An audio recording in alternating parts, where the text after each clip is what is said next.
2023년 4월 16일입니다. 오늘은 민수기 13장 말씀을 통해서 같은 정탐, 다른 보고라는 제목의 말씀을 전하겠습니다. 저는 찬양 중에서 부르기 부끄러워하는 곡들이 있습니다. 그 중에 하나가 좋으신 하나님이라는 제목의 찬양입니다. 여러분도 알 것이라 생각해요. 찬양의 가사는 좋으신 하나님 인자와 자비 영원히 각 나라 족속과 백성 방언 세상 모든 세대 영원토록 주 경배에 할렐루야 할렐루야 이런 내용의 가사입니다. 그런데 후렴구에 영어로 된 가사가 나오는데 너무 오글거린다고 제가 항상 생각하고 있습니다. You are good, you are good, all the time, you are good. 저는 이걸 맨날 부를 때마다 잘 못 부르겠어요. 그래서 이런 찬양을 부를 때면 박수만 치고 미소를 띄울 뿐 제대로 불러본 기억이 한 번도 없습니다. 너무 이상하다고 생각하기 때문입니다. 또 동일한 제목의 찬양이 있는데 그 찬양의 가사는 좋으신 하나님, 참 좋으신 나의 하나님이라는 찬양이 있습니다. 너무 단조로운 데다가 가사의 내용도 이제 별게 없다 보니까 너무 내용이 없다 보니까 이게 무엇인가, 이게 뭐 하자는 것인가 라는 생각을 많이 했었습니다. 그런데 요즘에는 조금 다릅니다. 제가 You are good all the time을 부르는 경우는 쉽지 않겠지만 하나님이 좋으신 분이라는 생각들, 하나님이 선하신 분이라는 생각들은 제 인생의 전체를 매번 뒤흔드는 명제입니다. 하나님이 선하시다, 하나님이 좋으시다라는 그 고백들 말이죠. 청년 여러분, 저는 이제야 하나님을 사랑하는 것이 얼마나 중요한지를 조금씩 더 알아가는 것 같습니다. 하나님이 목적이 되는 신앙생활을 하는 겁니다. 하나님이 도구가 되거나 하나님이 과정이 되거나 그런 게 아니라 진짜 하나님의 사랑을 알아가는 하나님의 목적이 되는 신앙생활, 하나님의 선하심을 알아가고 하나님이 옳으시다고 좋으시다고 고백하는 신앙생활을 해나가는 것 같습니다. 하나님은 정말로 좋으신 분이십니다. 여러분도 하나님을 그렇게 고백할 수 있어야 합니다. 우리는 오랜만에 민수기를 다시 시작하게 되었습니다. 지난 큐티에서 다룬 민수기는 우리가 10장까지를 함께 다루었는데 민수기는 출애굽한 이스라엘 백성의 광야에서의 삶을 다룬다고 했습니다. 그런데 본격적으로 광야로 나아가기 전에 준비 기간이 있는데 그 준비 기간에 해당하는 것이 민수기 1장부터 10장까지의 내용입니다. 그리고 우리가 다시 시작하는 11장부터 내용이 본격적인 광야에서의 삶이 시작되는 그러한 부분이죠.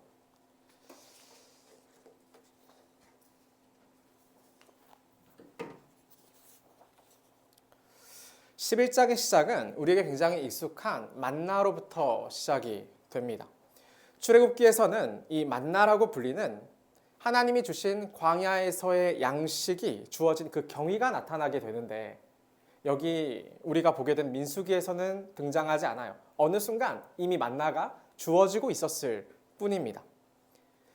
출애굽기의 배경을 조금 가져와서 이 만나를 이해해 보면 만나는 광야에서 먹을 것이 없어서 배를 골아야 했던 이스라엘 백성들에게 유일하게 끊어지지 않고 먹을 수 있는 그런 유일한 음식이었습니다. 이 만나에 대해서는 맛에 대한 묘사도 굉장히 괜찮은데 출애굽기는 어떻게 묘사를 했냐면 꿀 섞은 과자 같았다 이렇게 표현을 했습니다. 그냥 꽤 고급스러운 맛이 나는 그러한 음식인 거죠.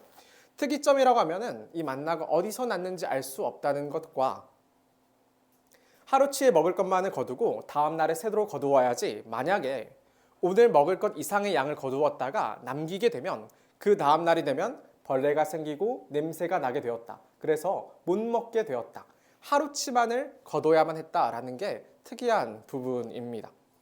그래서 만나라는 것은 하루를 살아갈 일용할 양식이 되는 겁니다.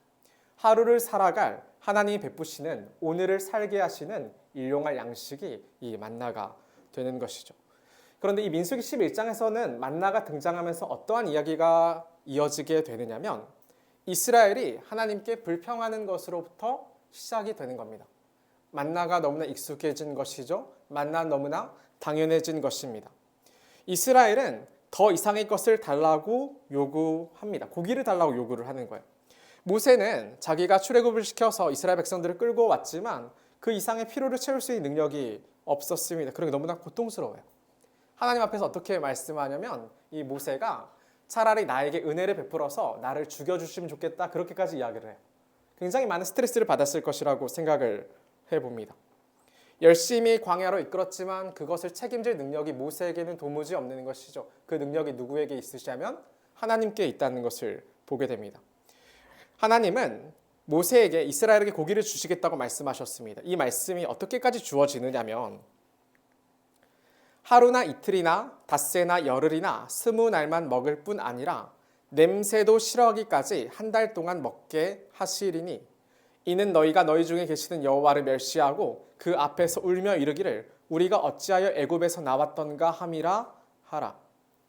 모세는 이 말씀을 이해하지 못했어요. 한 달 동안이나 고기를 배불리 먹이신다는 하나님의 말씀에 대해서 신뢰하지 못했습니다. 모세의 생각에 이스라엘 백성들이 출애굽하면서 끌고 왔던 온갖 가축들, 소와 양을 전부 다 잡아도 그것에 다 조달할 수 없었기 때문입니다. 그런데 하나님은 바다로부터 바람을 불어오셨습니다. 그리고 철새로 떠돌던 그 메추라기들을 불러서 이스라엘 진영 가운데 모으셨습니다. 성경의 표현대로라면 이 지친 메추라기 떼는 이스라엘 진영을 둘러싼 32km 진영의 그 넓은 지면에 높게 쌓일 정도로 많이 모이게 되었다라고 성경이 기록하고 있는 것이죠.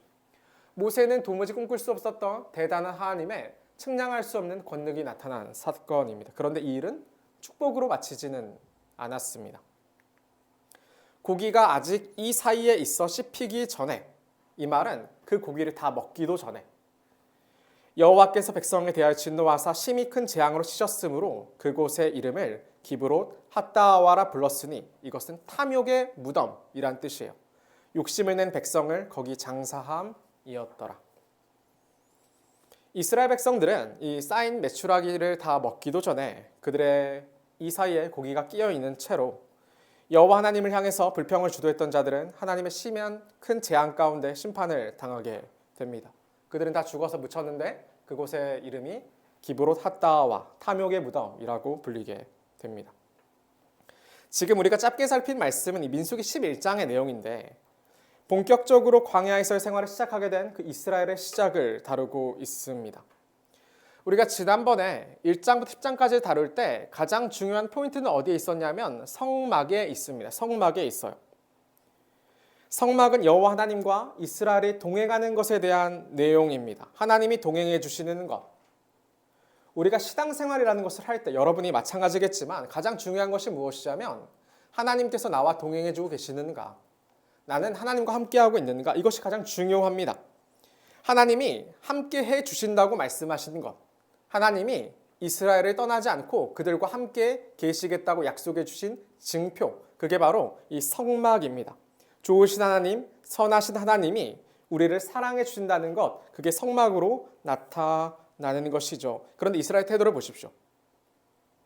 이스라엘은 매일같이 베풀어졌을 만나를 당연하게 취급합니다. 이스라엘은 하나님께 어떻게 나아가냐면 매번 불평과 원망으로 나아가요. 그들이 기도할 때는 무엇이냐면 필요가 있어서일 뿐이에요. 삶이 풀리지 않았기 때문이죠. 삶에 원망할 거리가 있었기 때문이에요. 그러니까 그럴 때만 하나님을 찾아요. 원망해요. 하나님께 따져요. 그들의 일상을 유지해 주셨던 하나님의 은혜는 잊어버리고 그것은 너무나 익숙해져 버리고 그들은 원망과 불평 가운데 하나님을 찾습니다.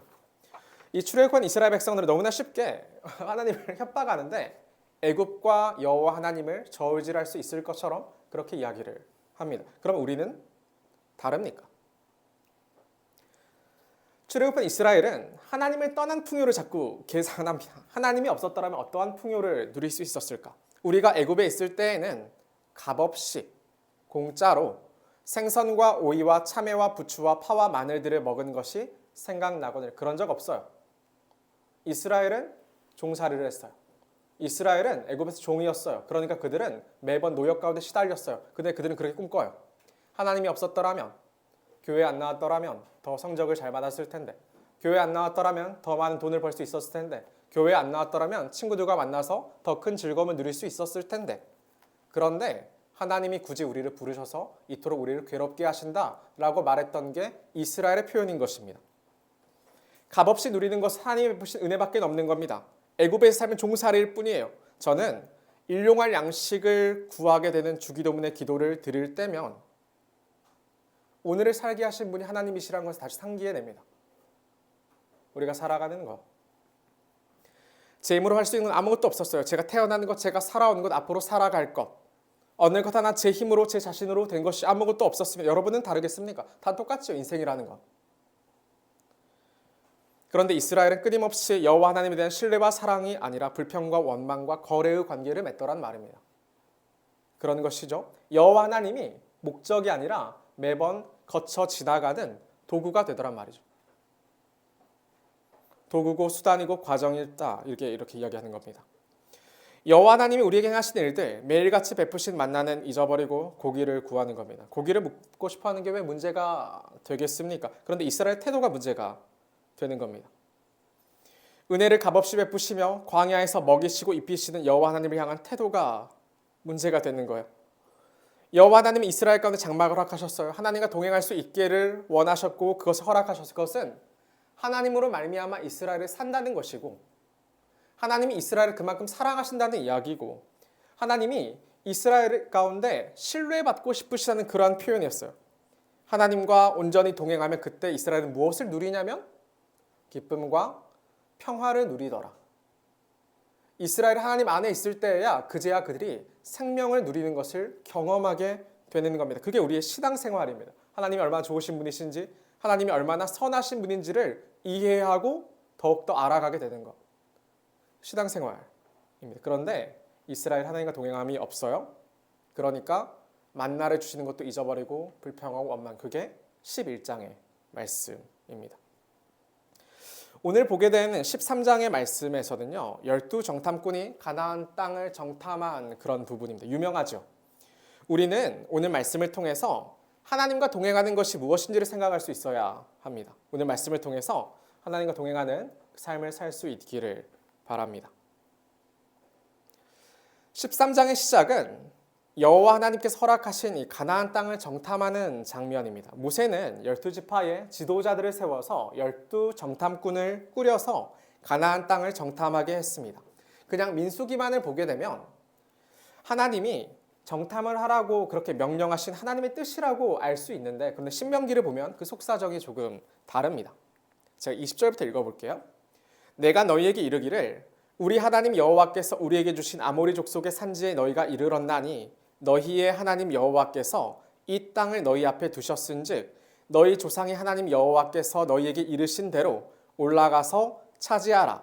두려워하지 말라. 주저하지 말라. 한즉 그렇게 말씀을 하셨는데, 이스라엘 어떻게 반응했냐면 너희가 다 내 앞으로 나와 말하기를 우리가 사람을 우리보다 먼저 보내어 우리를 위하여 그 땅을 정탐하고 어느 길로 올라가야 할 것과 어느 성읍으로 들어가야 할 것을 우리에게 알리게 하자 하기에. 이스라엘은 사실 두려웠습니다. 그들은 두려웠어요. 그러니까 정탐을 하기를 원했어요. 여호와 하나님은 하나님이 약속하신 가나안 땅을 차지하게 하실 것이라고 말씀하시면서 두려워 말고 주저하지 말라고 말씀을 하셨지만, 하나님은 이 땅이 이미 우리에게 주어진 땅이라고 그렇게 말씀을 하셨지만 이스라엘은 모세를 찾아가 요청합니다. 정탐할 수 있게 해달라고 요청합니다. 정탐꾼을 보내서 어느 길로 들어가는 것이 더 유리한지, 어떤 순서로 어느 성읍을 들어가야 할지를 계산해 봐야 한다고 이야기를 하는 것이죠. 합당하죠. 합당해요. 정당해요. 저는 이게 틀렸다고 생각하지 않았어요.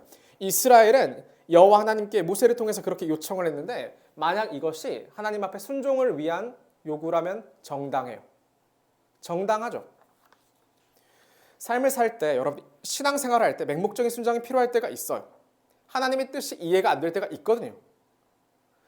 그럴 때면 어쩌면 맹목적이라 할 만큼 몰이해 가운데 순종해야 하는 일이 있어요. 그런데 대부분의 순종은, 사실 여러분이 겪게 되는 대부분의 순종은 질문이 필요하고 이해가 필요해요. 더 잘 순종하기 위해서. 알아야 순종하죠. 하나님 뜻이 무엇인지를 알아야 순종하죠. 그게 중요해요. 하나님을 더 많이 알기 위해서 당연히 질문해야 돼요. 그게 맞아요. 그런데 이번에 이스라엘 정탐은 어떠한 의도로 그런 이야기를 했는지를 한번 생각해 봐야 하는 겁니다. 여호와 하나님은 모세를 통해서 가나안 땅을 정탐하도록 허락하셨습니다. 12지파에서 이 지휘가 되는 이들은 이 12정탐꾼이 되어서 떠나게 되는데, 르우벤 지파에서부터 갓 지파에 이르기까지 세워지게 되고 모세는 이제 그들을 가나안 땅에 보내게 됩니다. 17절부터 읽을게요. 모세가 가나안 땅을 정탐하러 그들을 보내며 이르되 너희는 네겝길로 행하여 산지로 올라가서 그 땅이 어떠한지 정탐하라. 곧 그 땅 거민이 강한지 약한지 많은지 적은지와 그들이 사는 땅이 좋은지 나쁜지와 사는 성읍이 진영인지 산성인지와 토지가 비옥한지 메마른지 나무가 있는지 없는지를 탐지하라. 담대하라. 또 그 땅의 실과를 가져오라 하니 그때는 포도가 처음 익을 즈음이었더라. 모세는 정탐꾼을 보냈어요. 정탐할 내용을 이야기했는데 가나안 전체를 정탐하게 했고 가나안 원주민의 수와 군사력을 확인하게 했고 그들이 사는 토지가 사는 것에 적합한지를 확인하라 했고 거주 여건에 대해서도 알아보게 합니다. 토지가 얼마나 비옥한지도 확인케 합니다. 어쩌면 모세가 이스라엘에게 동조한 것도 있겠지만 궁극적으로 모세는 순종을 위해서 그들을 보낸 것 같아요. 왜냐하면 담대하라 말했고 또 그 땅의 실과를 가져와서 하나님이 너에게 명령하신 것이 얼마나 선한 것인지 얼마나 좋은 것인지를 보이기를 원했기 때문입니다. 그리고 이제 본격적인 정탐이라는 게 시작이 됩니다. 그게 21절부터 24절이에요. 21절부터 24절까지에서는 중요한 두 가지 지명만 알면 됩니다. 첫 번째는 헤브론이고 두 번째는 에스골 골짜기입니다. 첫 번째 헤브론부터 함께 살펴보겠습니다. 또 네겝으로 올라가 헤브론에 이르렀으니 헤브론은 애굽 소환보다 7년 전에 세운 곳이라 그곳에 아낙 자손 아이만과 세세와 달메가 있었더라. 12정탐꾼들은 헤브론에 이르게 됩니다. 헤브론에 대한 정보가 22절에 간략히 나타나게 되는데 애굽의 도시인 소환보다 7년이나 앞섰대요. 소환이 어딘지 모르죠. 그런데 유명한 도시일 거예요. 그런데 그보다 7년이나 앞선 전통 있고 대단한 도시라고 이해할 수 있는 겁니다. 추가적인 정보는 뭐가 나타나냐면 거인으로 알려졌던 아낙 자손들이 거하고 있는데 그곳을 점령하고 있는데 그들의 이름이 아히만과 세세와 달메라는 사실입니다. 그냥 굉장히 강력한 도시라는 거예요. 우리는 헤브론에 대해서 조금 더 생각해 볼 필요가 있습니다. 헤브론은 여호와 하나님이 아브라함에게 주셨던 땅입니다. 이곳은 아브라함의 조카인 롯이 아브라함과 갈라지게 되잖아요. 그들의 목동들이 많아지게 되고 양떼들이 많아지게 되니까 더 이상 한 곳에서 같이 키울 수 없으니 갈라지게 됩니다. 롯은 어떻게 선택을 하게 되냐면 여호와 보시기에 악한 곳이더라도 풍요로운 소돔을 택하게 되죠. 그래서 먼저 떠나게 돼요. 그런데 아브라함은 달라요. 아브라함은 이때 믿음의 선택을 합니다. 아브라함은 하나님이 허락하신 약속의 땅에 남기를 결정해요. 땅을 주시겠다는 약속, 땅의 티끌만큼 많은 자손 주겠다고 약속하신 그 장소입니다. 너는 일어나 그 땅을 종과 횡으로 두루 다녀보라. 내가 그것을 내게 주리라. 이에 아브라함이 장막을 옮겨 헤브론에 있는 마므레 상수리 수풀에 이르러 거주하며 거기서 여호와를 위하여 제단을 쌓았더라. 의미 있어요. 의미 있어요. 하나님의 약속하신 그 땅, 그 상징이 되는 곳, 그게 바로 여기 나타난 헤브론이에요. 이곳은 아브라함에게만 의미 있는 곳이 아닙니다. 아브라함의 아들은 이삭이 헤브론에 거해요. 그의 아들인 야곱 또한 하란에서 돌아와서 다시 헤브론에 거해요. 이 땅은 당시에 가나안 원주민들이 살던 땅인데 핵족 속의 땅이란 말이에요. 그런데 아브라함이 어떤 일이 있었냐면 아브라함의 아내인 사라가 죽게 돼요. 사라가 죽어요. 사라를 장사해야 되는 거죠. 그런데 그때 아브라함이 굉장히 세력이 강대해서 햇사람들이 어떻게 이야기를 했냐면 어느 땅이든지 당신들이 원하면 묻을 수 있다고 이야기를 해요. 묻을 수 있다. 그런데 아브라함이 굳이 뭐라 말하냐면 당신들의 땅을 사겠다 이야기. 당신들의 땅을 사서 우리의 매장지를 만들겠다 이야기를 합니다. 그중에 땅을 하나 고르게 되는데 그곳이 어떤 땅이었냐면 굉장히 좋은 땅이었던 것 같아요. 에브라시라는 사람의 땅이었는데 그런데 그 사람이 똑같은 이야기를 해요. 공짜로 주겠다. 당신이 쓴다고 하면 누가 거절할 수 있겠느냐. 그냥 써라. 이렇게 이야기를 하는데 굳이 아브라함은 모든 해족 속이 보는 중에서 그들의 공증을 세워서 그들 가운데 은 400세겔로 이 헤브론의 마므레 땅에 막벨라 굴의 소유권을 구매합니다. 그 후에 아브라함이 그 안에 사라를 가나안 땅 마므레와 막벨라 밭 굴에 장사하였더라. 마므레는 곧 헤브론이라. 이와 같이 그 밭과 거기에 속한 굴이 해족 속으로부터 아브라함이 매장할 소유지로 확정되었더라. 별것 아닌 이야기예요. 그런데 엄청나게 많은 분량을 차지해요. 그냥 밭 하나 산 건데. 그리고 나중에서야 이 본문의 이 이야기의 본질을 이해할 수가 있게 됩니다. 아브라함이 죽고 이삭이 죽어요. 그리고 야곱의 이야기는 가장 성경에서 큰 분량을 차지하고 있는데 야곱은 결국에 여기 헤브론 땅을 떠나야 해서 우리가 아는 것처럼 커다란 기근이 들었기 때문이에요. 온 이스라엘이 다 애굽으로 이주하고야 말죠. 애굽의 총리가 된 요셉을 따라서요. 그러니까 야곱은 결국 애굽에서 죽어요. 그런데 야곱이 이렇게 유언을 남깁니다. 그가 그들에게 명하여 이르되 내가 내 조상들에게 돌아가리니 나를 햇사람 에브론의 밭에 있는 굴에 우리 선조와 함께 장사하라. 이 굴은 가나안 땅 마므레 앞 막벨라 밭에 있는 것이라. 아브라함 햇사람 에브론에게서 밭과 함께 사서 그의 매장지를 삼았으므로 아브라함과 그의 아내 사라가 거기 장사되었고 이삭과 그의 아내 리브가도 거기 장사되었으며 나도 레아를 그곳에 장사하였노라. 이 밭과 거기 있는 굴은 햇사람에게서 산 것이니라. 야곱이 아들에게 명하기를 마치고 그 발을 심상에 모으고 숨을 거두니 그의 백성에게로 돌아갔더라. 야곱은 이제는 더는 그 땅에 머무를 수 없고 애굽으로 가야 될 수밖에 없는 상황에 처했습니다. 그런데도 그는 죽어서도 하나님이 약속하신 약속의 땅에 묻히기를 원했던 겁니다. 그가 바라는 것은 하나님의 약속의 땅이었습니다. 요셉도 마찬가지입니다. 요셉은 죽기 전에 유언을 남기기를 나중에라도 자기가 죽으면 그 유고를 가지고 떠나달라 이야기를 해요. 약속의 땅에 묻혀주기를 원해요. 히브리서에서 이렇게 이야기를 하거든요. 믿음으로 요셉은 임종시에 이스라엘 자손들이 떠날 것을 말하고 또 자기 뼈를 위하여 명하였으며. 지금 이들이 처한 그 환경을 보세요. 애굽이에요. 4대 문명의 발원지죠. 풍요로워요. 매번 기근이 발생했던 하나님이 약속했던 가나안 땅보다 훨씬 더 좋아 보이는 땅들이에요. 그런데 그곳에 총리를 지게 됐던 그 요셉이 믿음으로 그들에게 어떻게 예언을 했냐면 이스라엘 자손이 여기를 떠날 것과 그리고 그때 내 뼈를 가지고 떠나달라는 그러한 이야기를 한단 말이에요. 그래서 이스라엘에서 이 헤브론은 굉장히 의미가 있는 땅이에요. 하나님이 허락하신 유일한 안식처, 헤브론 땅. 반드시 돌아가야만 하는 땅, 하나님이 약속하신 땅 헤브론, 그리고 지금 이스라엘이 정탐꾼들이 마주하게 된 땅 헤브론. 이스라엘을 매번 이야기하잖아요. 이스라엘 백성들이 아브라함과 이삭과 야곱의 하나님, 그런데 그 위대한 세 명의 조상들이 머물렀던 하나님 약속하셨던 약속의 땅 헤브론 땅, 그곳을 본 거예요. 그것을 보고 오는 거예요. 두 번째는 에스골 골짜기라고 했죠. 에스골 골짜기. 또 정참한 이들이 에스골 골짜기에 이르게 돼요. 이것은 별게 아니에요. 에스골 골짜기에 이르러 거기서 포도송이가 달린 가지를 베어 둘이 막대기에 꿰어 매고 또 석류와 무화과를 따니라. 이스라엘 자손이 거기서 포도를 베었으므로 그곳을 에스골 골짜기라 불렀더라. 에스골 골짜기라는 것은 포도송이의 계곡이라는 뜻인데 그곳이 얼마나 비옥한 땅이었는지를 보여주는 대목입니다. 하나님이 약속하신 땅에 갔더니 진짜로 비옥했던 거예요. 포도송이를 메었는데 두 사람이 그것을 짊어져야 할 만큼 커다란 포도송이를 따가지고 그들이 돌아왔다는 말입니다. 그리고 나서 이 정탐을 마친 정탐꾼들의 보고가 시작됩니다. 모두 세 부분을 나누어서 이야기할 겁니다. 먼저는 25절부터 29절이고 그 다음 30절이고 그 다음 31절부터 마지막 33절입니다. 25절부터 보겠습니다.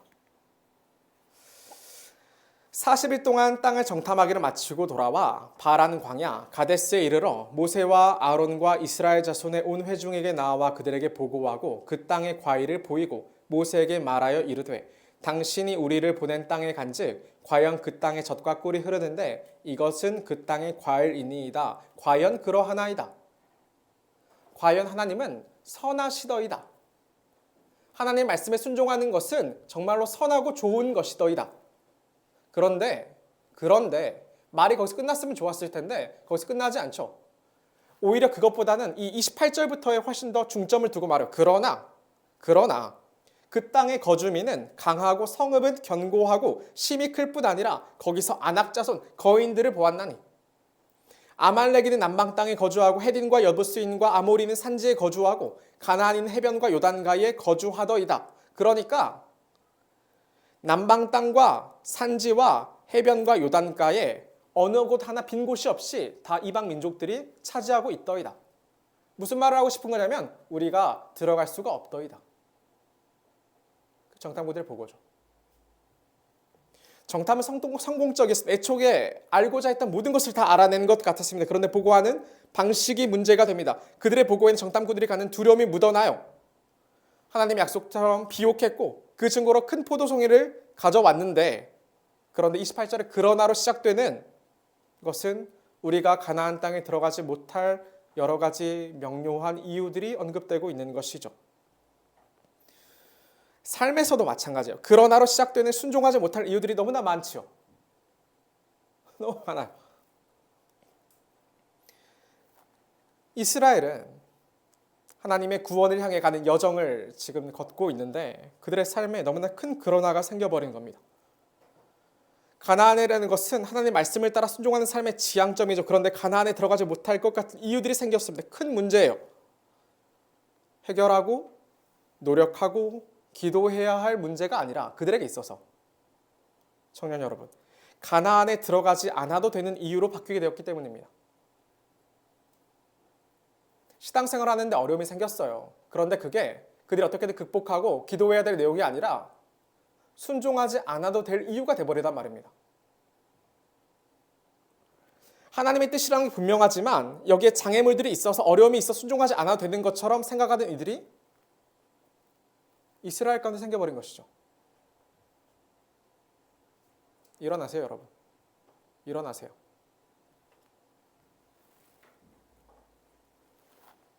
하나님의 뜻이 분명한데 어려움이 있고 장애가 있다고 이것을 회피해도 된다고 생각하는 일들이 많이 생깁니다. 이스라엘은 자주 이런 선택을 합니다.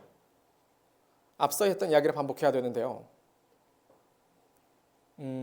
우리가 시험 기간이 되면 예배하는 것보다 공부하는 게 먼저가 되는 것처럼, 취직을 할 때면 예배하는 것보다 일하는 게 먼저가 되는 것처럼, 하나님 없는 풍요, 하나님 없는 자유, 이때 이스라엘과 닮은 것이죠. 어려움을 겪기보다는, 불편을 감수하기보다는 차라리 하나님이 없는 삶을 선택해버리고 마는 겁니다. 이스라엘 바른 태도는 무엇이었느냐면요, 이스라엘이 질문할 수 있어요. 여러분, 말씀이 어려울 수 있어요. 질문할 수 있어요. 하나님 앞에 어렵다고 토로할 수 있어요. 그런데 순종을 애썼어야죠. 하나님의 뜻을 질문할 수 있고 어려움을 표현할 수 있는데, 그런데 그것은 순종을 위한 것이어야 하죠. 어떻게 하나님과 동행하는 것이어야 합니다. 그런데 결국 이스라엘의 정탐의 결과는 하나님을 의지하는 게 아니라 하나님으로 말미암아 하나님으로 살아간다는 고백이 아니라 하나님 말씀을 따라 사는 것이 생명이고 기쁨이라는 고백이 아니라 그냥 불순종할 구실을 만드는 것에 그치고 맙니다. 여러분은 다릅니까? 어려움이 있고 장애가 있고 여러분이 불편해하는 게 있고 두려운 것이 있을 때 하나님 말씀하셨던 것처럼 마음을 담대히 하고 두려워 말고 주저하지 말고 하나님을 따라 살려고 했는지, 아니면 그 모든 것이 나름대로 여러분에게 합당한 이유가 되는 것처럼 여겨져서 그렇지 않아도 된다고 생각했는지 한번 생각해 보십시오. 생각해 보십시오. 이게 그들의 첫 번째 보고입니다. 그런데 이 분위기의 심각함을 느낀 것이죠. 두 번째, 갈렙이 나타나서 보고하기 시작합니다. 30절입니다. 갈렙이 모세 앞에서 백성을 조용하게 하고 이르되 우리가 곧 올라가서 그 땅을 취하자 능히 이기리라 하나.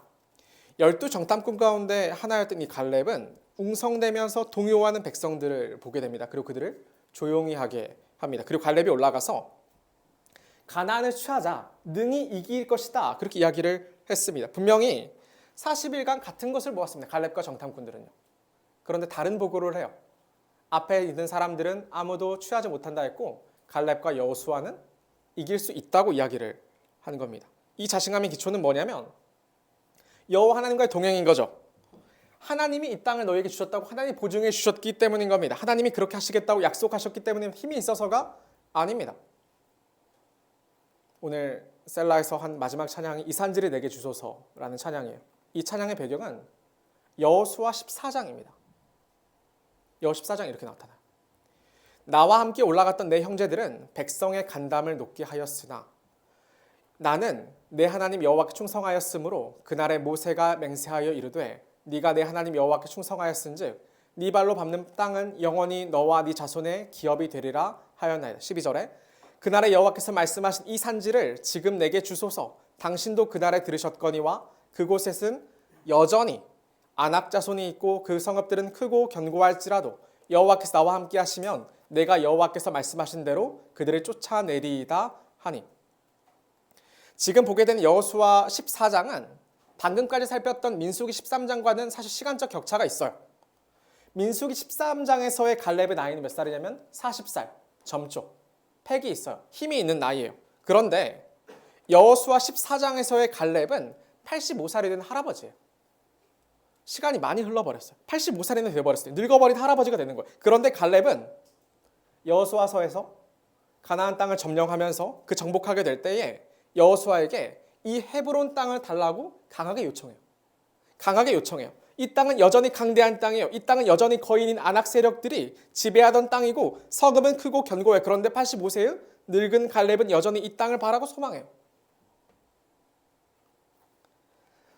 왜냐하면 여호와께서 그들을 쫓아내고 이 땅을 주시겠다고 약속하셨기 때문입니다. 원래 갈렙은 자기의 젊음과 힘으로 그 땅을 점령하는 게 아니라는 걸 알았기 때문인 거죠. 그가 붙드는 것은 여호와 하나님이 함께 하심 여호와 하나님의 능력이었던 겁니다. 여호수아 14장 8절을 보십시오. 저는 이 말씀 우리에게 굉장히 중요하다 생각해요.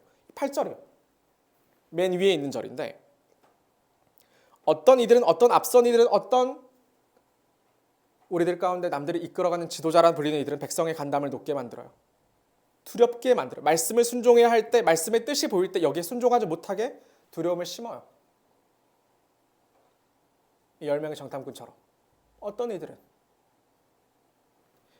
말씀을 순종해야 할 때 하나님의 뜻이 분명해 보일 때 여기에 순종하지 못하게 만들어요. 여러분 순종에는 어려움이 손해보는 게 있어요. 순종이란 참 어려운 거예요. 희생이 따라요.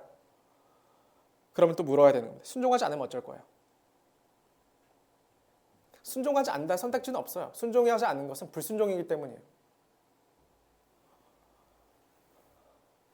순종하지 않는다는 것은 그냥 하나님 말씀을 따르지 않겠다는 게 아니라 하나님이 아니라 애굽을 세상을 따르겠다는 말이기 때문입니다.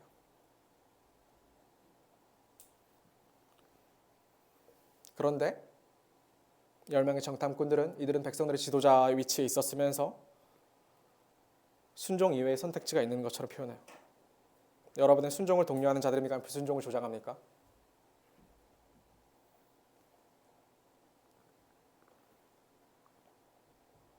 제가 중고등부 사역할 때 가장 어려웠던 것은 제가 무슨 앞에서 어떤 광고를 했을 때 아이들이 하는 이야기였어요.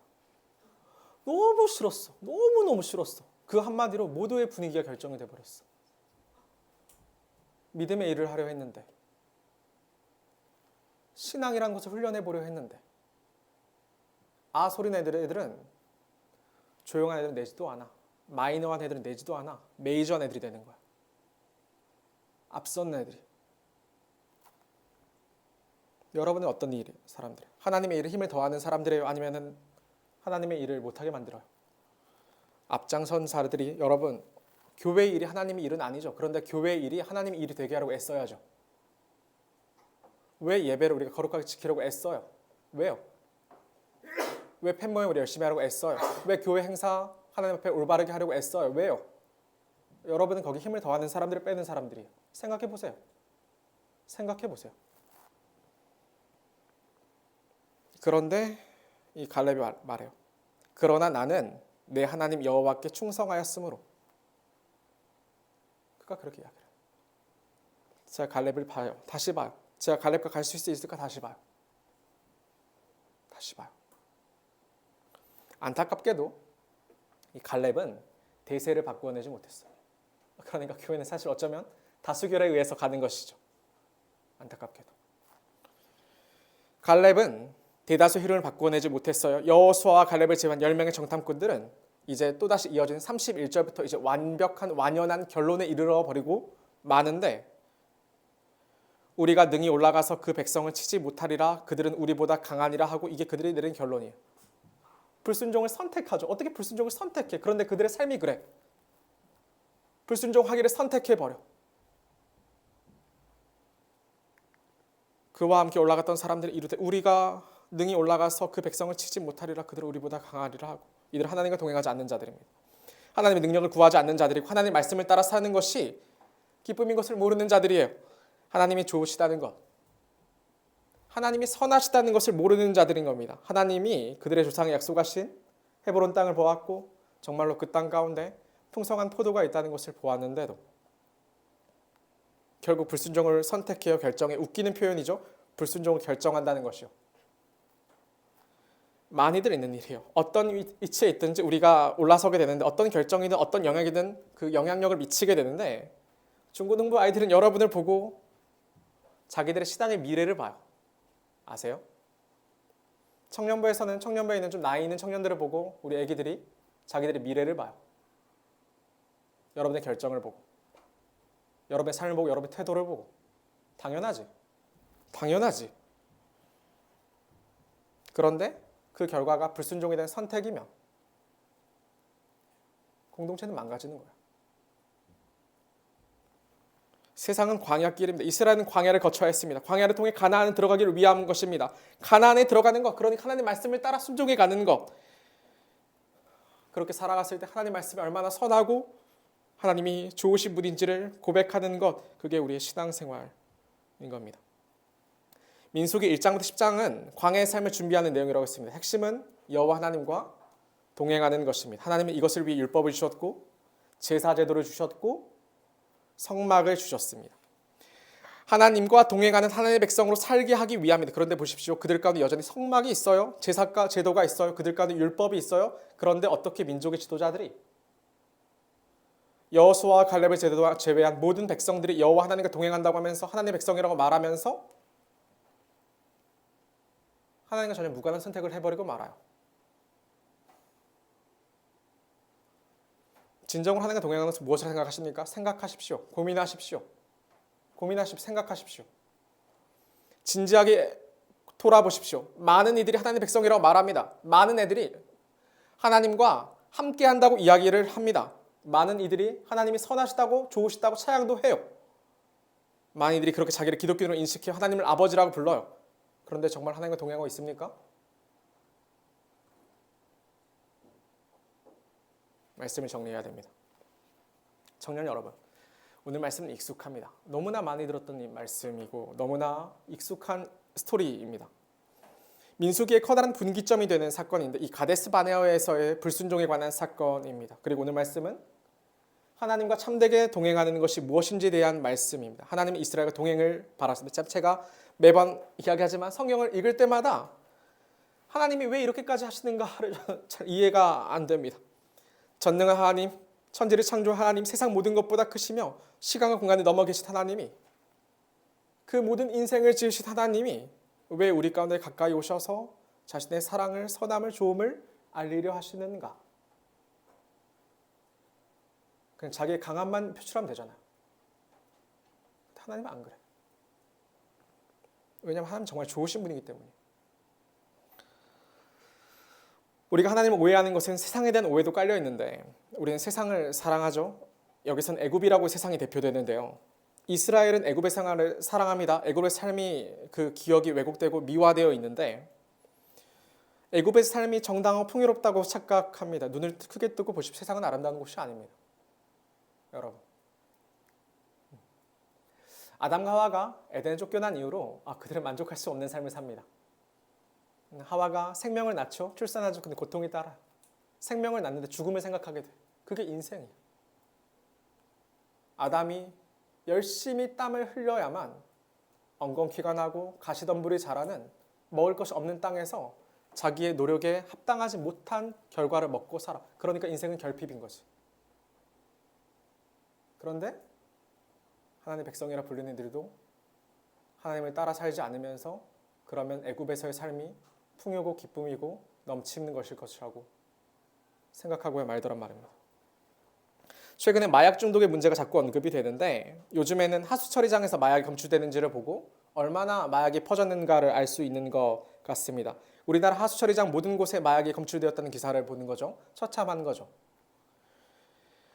사람들이 방탕해졌다는 것을 말하려는 게 아니라 마약이 나쁜 줄 다 알 텐데 그런데도 마약에 손댈 수밖에 없는 비루한 현실 때문인 겁니다. 더 많이 먹고 더 많이 누리고 더 많은 시간을 우리가 얻은 것 같은데 결국 우리가 무엇이 나아졌습니까? 그런데도 우리는 하나님을 따르지 않고 세상을 따르는 것이 그 모든 것을 채워주는 것일 거라고 생각을 합니다. 하나님은 이스라엘을 애굽으로 나오게 하셨습니다. 그리고 이스라엘을 가나안 땅으로 인도하고자 하셨습니다. 하나님의 말씀을 따라 살아가는 것, 하나님과 동행하는 것, 하나님의 말씀을 이해하며 사는 것, 하나님이 베푸시는 만나를 먹는 것이 그런 의미인 겁니다. 나를 살게 하는 것은 하나님의 은혜, 그 만나를 먹으며 사는 거예요. 그러니까 여러분이 오늘을 살아갈 여러분이 먹은 오늘의 만나는 무엇입니까? 오늘을 살아갈 그 선하신 하나님을 경험할 오늘 순종할 여러분의 가나안은 어디 있습니까? 그런 거예요. 보세요.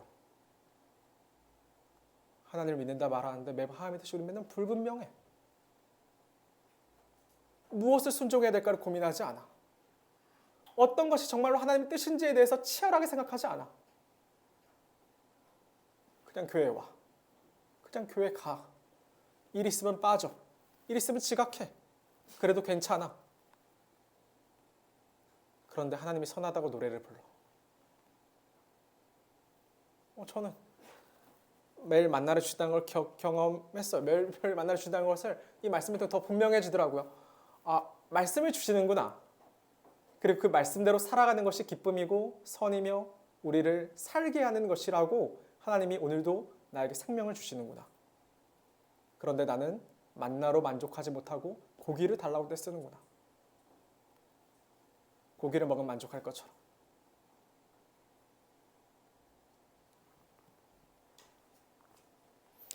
입으로는 좋으신 하나님을 열심히 말할 수 있어요. 하나님의 선하신 말할 수 있어요. 하나님과 동행하고 있다고 하나님 백성이라고 말할 수 있어요. 하나님 없는 삶을 살면서도 그렇게 말할 수 있습니다. 그런데 어려움이 장애가 삶에 닥치면 불순종을 선택해버리고 마는 그 삶에 대해서 여러분 깊게 생각하셔야 됩니다. 이스라엘 백성들은 이 가데스 바네아에서의 반역 때문에 40년을 광야에 떠돌게 됩니다. 하나님 나라가 멀어져. 기쁨이 멀어져. 그런데 우리는 이 선택을 반복하고 있는 것인지도 모르죠. 하나님을 따라 사십시오. 하나님과 동행하십시오. 생각하고 궁구하십시오. 하나님 뜻이 무엇인지를 분명히 생각하십시오. 그리고 하나님의 말씀에 따라 살아갈 때에 하나님이 그 말씀을 따라가는 삶에 힘을 주시고 그 결과로 기쁨과 소망을 주신다는 것을 경험하십시오. 그게 여러분이 하나님이 좋으시다고 하나님이 선하시다고 고백할 수 있는 어쩌면 거의 유일한 통로일지도 모릅니다.